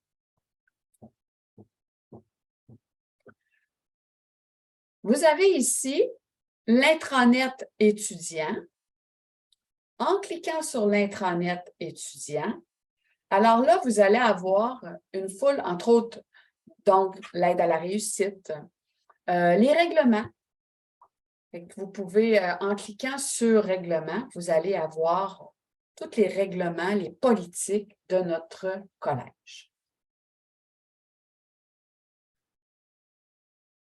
Vous avez aussi, lorsque vous êtes inscrit au Cégep Garneau, vous avez gratuitement Microsoft 365. Alors, pour y accéder, vous allez venir cliquer sur le lien ici et vous allez pouvoir suivre les informations afin de pouvoir vous connecter. Bon, là, moi, je ne peux pas le faire parce que j'ai déjà tous mes accès. Et donc, vous allez pouvoir cliquer sur le lien qui est ici, puis vous allez voir, vous allez avoir toutes les informations. Mais ça, c'est important de créer votre compte. De cette façon, vous allez pouvoir avoir votre Teams, vous allez avoir là, la panoplie des outils qui viennent avec Microsoft 365.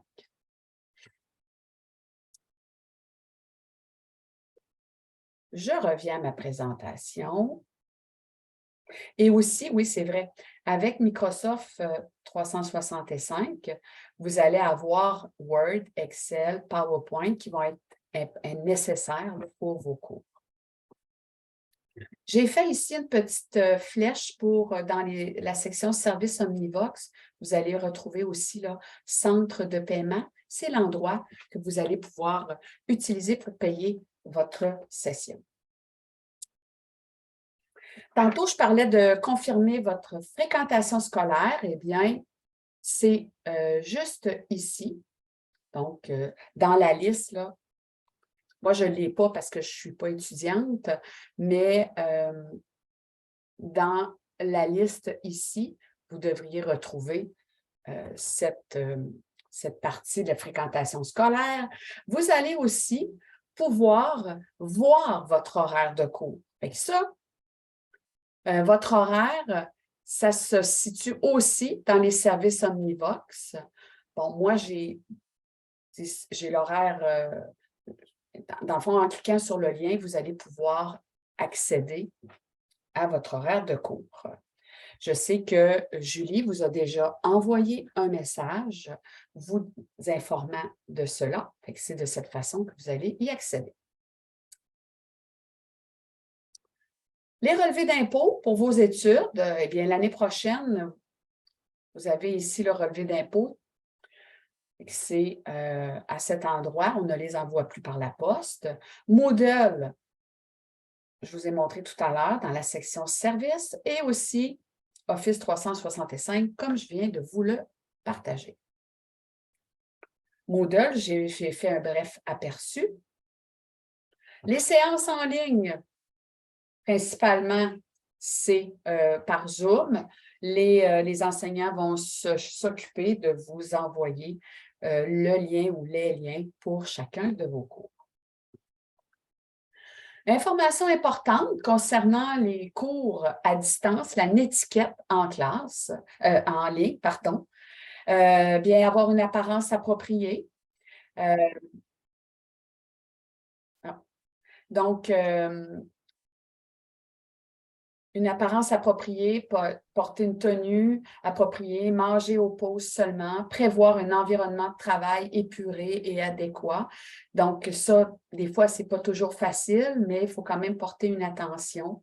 Un arrière-plan neutre, eh bien, pour ce faire, si vous souhaitez changer l'arrière-plan ou vous pouvez le flouter, qu'on appelle, eh bien, dans Zoom, dans le bas de votre écran, vous avez la vidéo. Et si vous cliquez sur la petite flèche qui indique qu'il y a un menu, la petite flèche se trouve à droite de la caméra.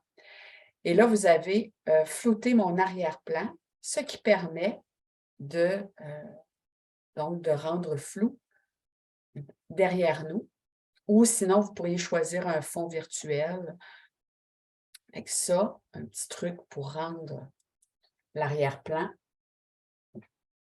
plus adéquat. L'équipement numérique, connexion, bien ça, c'est toujours important de tester au préalable vos ressources technologiques, votre connexion Internet, être présent en ligne avant l'heure de début de cours, ça c'est important. Par la suite, le respect, soigner son langage écrit oral, éviter les incompréhensions entre les participants. Si on a à chatter, on évite les mots en majuscules parce que c'est souvent mal perçu par les participants. Être courtois, maintenir un respect mutuel entre vous tous. Activez votre caméra, votre micro, à moins d'avis contraire, pour faciliter les échanges. Évidemment, on garde notre micro fermé lorsqu'on n'a pas à parler. Ne jamais enregistrer de visioconférence sans le consentement. Donc, ça, c'est important, là. Et vous voyez tout à l'heure, quand on a débuté à enregistrer, Zoom nous a transmis de l'information. Alors, puis on vous a déjà fait signer un document à cet effet. L'environnement contrôlé, donc éloigner des sources de distraction, gérer les éléments qui pourraient perturber la visioconférence et avoir un comportement approprié. Je vous invite à prendre connaissance de la netiquette qui est la règle à garder. Léa, bon, j'ai devancé un petit peu la présentation de Léa, mais vous avez ici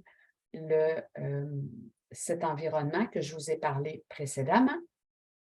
Mio, la messagerie avec vos professeurs.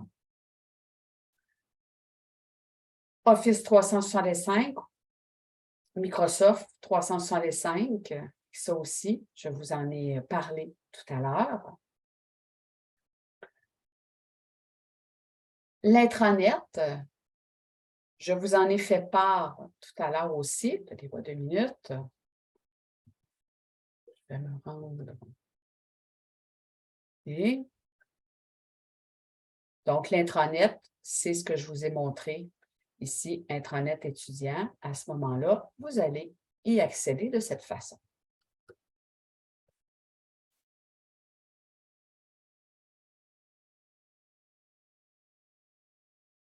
Et c'est ce que je vous ai présenté. Les ressources technologiques. Ça, ici, je tenais à vous en parler. Vous avez des questions sur l'utilisation d'un logiciel. Vous voulez des trucs et astuces. Il y a une belle faute ici.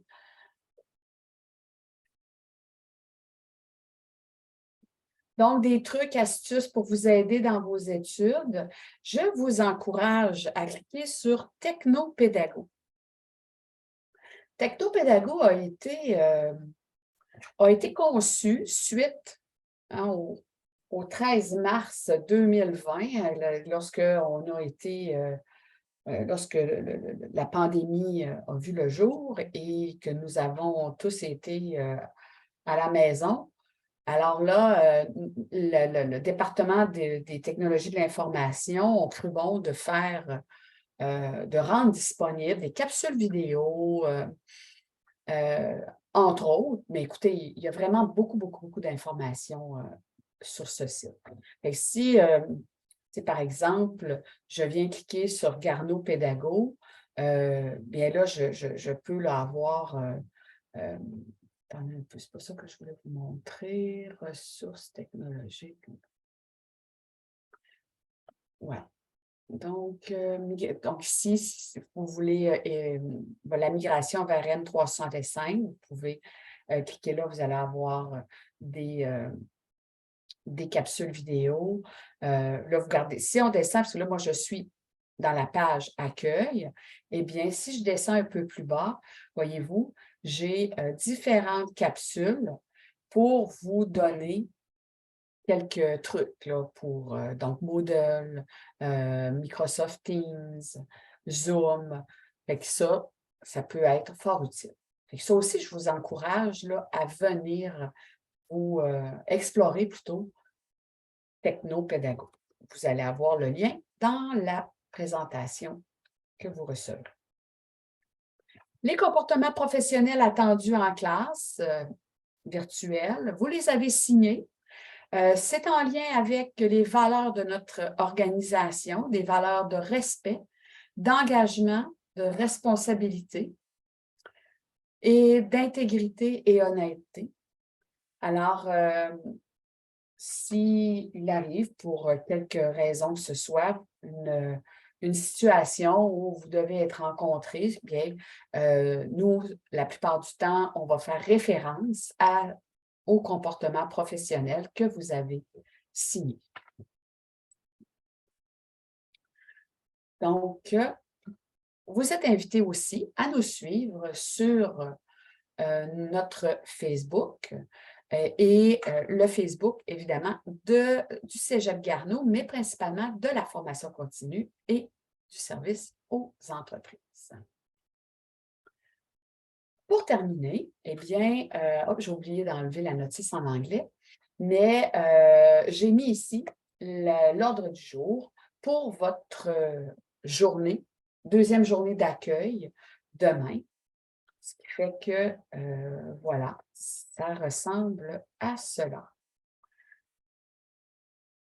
Je vais arrêter le partage. Ça fait le tour pour l'accueil. Est-ce que vous avez des questions? Ça va, Philippe? Romy, est-ce que tu es avec nous? Non, elle n'est pas là.